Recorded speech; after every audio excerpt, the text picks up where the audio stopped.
আজকের প্রথম খবরটা হলো কাছাড় জেলায় সরকারি দফতরে বাংলা ভাষার ব্যবহার বাধ্যতামূলক নির্দেশকে স্বাগত বিডিএফের। অবশেষে রাজ্য সরকারের সাম্প্রতিক নির্দেশ মর্মে কাছাড় জেলার সকল সরকারি দফতরে এখন থেকে ইংরেজি ভাষার পাশাপাশি বাংলা ভাষার ব্যবহারও বাধ্যতামূলক করা হয়েছে। রাজ্য সরকার 15 এপ্রিল থেকে রাজ্য স্তরের অফিসগুলোর জারি করা আদেশে অসমিয়ার সঙ্গে ইংরেজি এবং বরাক উপত্যকায় ইংরেজির সঙ্গে বাংলা ভাষা অন্তর্ভুক্ত করার নির্দেশ দিয়েছিল, কিন্তু মাস দেড়েক অতিক্রান্ত হলে কাছাড় জেলা প্রশাসন কোনো উদ্যোগ নিচ্ছে না দেখে জেলা অগ্রণী সংগঠন বরাক উপত্যকা বঙ্গ সাহিত্য ও সংস্কৃতি সম্মেলন, জয় রাধে বাঙালি নবনির্মাণ সংস্থা, ডক্টর শ্যামাপ্রসাদ মুখার্জি মেমোরিয়াল স্বার্থ সুরক্ষা পরিষদ সহ বেশ কয়েকটি সংস্থা জেলা কমিশনারকে এই নির্দেশনা কার্যকর করার জোরালো দাবি জানায়। শেষমেশ অসম সরকারের রাজনৈতিক বিভাগের গত 14 এপ্রিলের নির্দেশ অনুসারে ইংরেজি ভাষার পাশাপাশি বাংলা ভাষার ব্যবহারও বাধ্যতামূলক করার নির্দেশ জারি করেছেন কাছাড়ের জেলা কমিশনার মৃদুল কুমার যাদব। জেলা কমিশনার কার্যালয় থেকে জারিকৃত এই বিজ্ঞপ্তিতে স্পষ্টভাবে জানানো হয়েছে যে জেলা পর্যায়ে সব সরকারি দফতরের প্রধানগণকে সরকারি বিজ্ঞপ্তি, দফতরিক স্মারক, আদেশপত্র ইত্যাদি জারি করার ক্ষেত্রে ইংরেজির পাশাপাশি বাংলা ভাষাও ব্যবহার করতে হবে। এই পদক্ষেপের মূল লক্ষ্য হল প্রশাসনিক কাজকর্মে মাতৃভাষার ব্যবহার নিশ্চিত করা এবং জনসাধারণের সঙ্গে কার্যকর যোগাযোগ আরও সুসংঘবদ্ধ ও সহজতর করা। আজকের পরবর্তী খবরটি হলো জিএসটি ফাঁকি, গ্রেফতার ডিজিটাল পেমেন্ট প্রাইভেট লিমিটেডের পরিচালক। 25 কোটি টাকার জিএসটি ফাঁকি দেওয়ার অভিযোগে গ্রেফতার করা হলো ডিজিটাল পেমেন্ট প্রাইভেট লিমিটেডের এক পরিচালককে। শিলচর জিএসটি বিভাগের আধিকারিকরা অভিযান চালিয়ে ইসাক আহমেদ নামে ওই পরিচালককে গ্রেফতার করেন। জিএসটি ফাঁকির তথ্য পেয়ে সোমবার বিভাগের কর্মকর্তারা পয়লাপুরে আহমেদের খুশি ডিজিটাল পেমেন্ট প্রাইভেট লিমিটেড নামে প্রতিষ্ঠানে অভিযান চালান। অভিযানে বহু নথিপত্র সহ কম্পিউটার বাজেয়াপ্ত করা হয়। সঙ্গে ইসাক আহমেদকে আটক করা হয়। তার বিরুদ্ধে বুয়া বিল আইটিসি 25 কোটি টাকার জিএসটি ফাঁকি দেওয়ার অভিযোগ রয়েছে। আজকের পরবর্তী খবরটি হলো বিপদ যেন পিছু ছাড়ছে না এয়ার ইন্ডিয়ার, মাঝপথে নামালো যাত্রী। বিপদ যেন পিছু ছাড়ছে না এয়ার ইন্ডিয়ার। একবার, দুবার, তিনবার গত 6 দিনে বারবার বিপদের মুখোমুখি এই সংস্থার একাধিক বিমান। বৃহস্পতিবারের ভয়াবহ দুর্ঘটনার রেশ কাটেনি, তারপরেও এই কয়েকদিনে বারবার এয়ার ইন্ডিয়া আতঙ্ক তৈরি করেছে যাত্রীদের মনে। সান ফ্রান্সিসকো মুম্বাই বায়া কলকাতা বিমানে আচমকা যান্ত্রিক ত্রুটি ধরা পড়ায় মাঝপথে কলকাতা বিমানবন্দরে যাত্রী সুরক্ষার কথা ভেবে সকলকে নামিয়ে দেওয়া হয়েছে বলে সূত্রের খবর।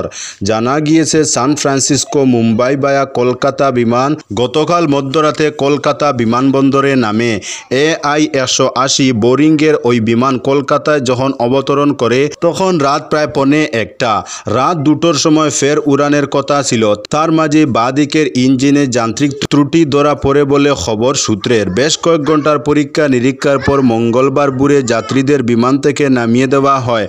এর আগে সোমবারেও মাঝ আকাশে যান্ত্রিক ত্রুটি নজরে পড়ায় হংকং থেকে দিল্লিগামী এয়ার ইন্ডিয়ার একটি বিমানকে মাঝ রাস্তা থেকে পুনরায় হংকং ফিরিয়ে নিয়ে যাওয়া হয়। তথ্য সোমবার সকালে হংকং থেকে উড়ান শুরু হয়ে বোয়িং 787-8 ড্রিমলাইনার ফ্লাইট AI-315 এর দিল্লির অভিমুখে রওনা হওয়ার পর বিমানের ত্রুটি নজরে আসে বলে ওই সংবাদ মাধ্যমের প্রতিবেদন সূত্রে খবর। জানা গিয়েছে বড় দুর্ঘটনার হাত থেকে বাঁচতে সেই সময় স্ট্যান্ডার্ড সুরক্ষা প্রটোকল মেনে পাইলট মূল স্থানে ফিরে যাওয়ার সিদ্ধান্ত নেন। আজকের পরবর্তী খবরটি হলো ইরানে ইসরায়েলি বিমান হামলার ঘটনায় একসঙ্গে নিন্দা 21টি মুসলিম দেশের। মধ্যপ্রাচ্যে উত্তপ্ত পরিস্থিতির মধ্যে ইরানে ইসরায়েলি বিমান হামলার ঘটনায় একসঙ্গে নিন্দা জানিয়েছে মুসলিম বিশ্বের 21টি দেশ। যুদ্ধের বিরুদ্ধে এই বিরল সংহতি প্রকাশ করে তারা শুধু নিন্দাই নয়, বরং দ্রুত যুদ্ধবিরতি ও পারমাণবিক নিরস্ত্রীকরণেরও আহ্বান জানিয়েছে। যুক্তরাষ্ট্রের ঘনিষ্ঠ মিত্র মিশরও এই বিবৃতিতে অংশ নিয়েছে। এই যৌথ বিবৃতি দেওয়া হয়েছে সোমবার এক খোলা চিঠির মাধ্যমে। এতে জানানো হয় ইরান ইসরায়েল সংঘাতের বর্তমান পরিস্থিতি শুধু ওই দুই দেশের জন্য নয় বরং পুরো মধ্যপ্রাচ্যের জন্য হুমকি স্বরূপ। এর ফলে একটি ভয়াবহ যুদ্ধ ছড়িয়ে পড়তে পারে যা আঞ্চলিক স্থিতিশীলতা ও নিরাপত্তাকে মারাত্মকভাবে প্রভাবিত করবে। দেশগুলো এই প্রেক্ষাপটে জরুরি যুদ্ধবিরতির আহ্বান জানিয়েছে। আজকের পরবর্তী খবরটি হলো তেহরান খালি করার হুঁশিয়ারি ট্রাম্পের। ইরানিদের অবিলম্বে তেহরান খালি করার হুঁশিয়ারি দিয়েছেন মার্কিন প্রেসিডেন্ট ডোনাল্ড ট্রাম্প।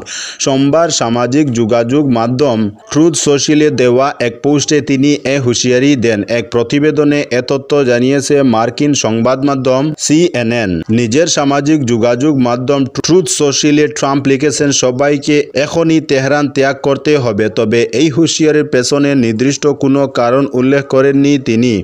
ট্রাম্পের এই হুঁশিয়ারি আন্তর্জাতিক মহলে নতুন করে উদ্বেগ তৈরি করেছে।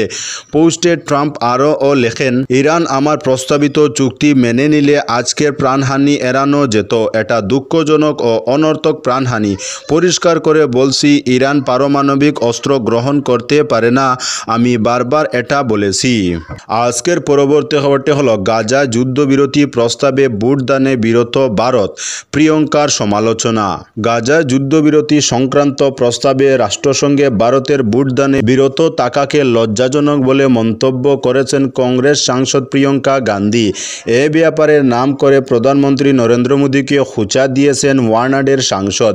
তিনি বলেছেন, প্রকৃত বিশ্বনেতা হতে গেলে ন্যায় বিচারের পক্ষে থাকার সাহস রাখতে হয়। ভারত যা আগে করে দেখিয়েছে।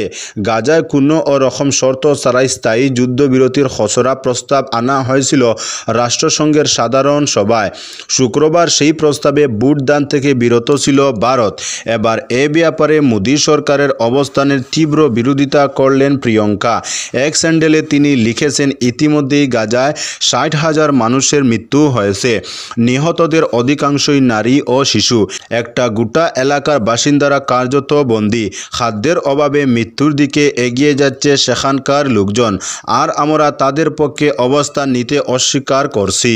তো বন্ধুরা, আজকের জন্য এতটুকু। পরবর্তী কোনো নতুন ভিডিওতে দেখা হবে, তখন অবধি ধন্যবাদ।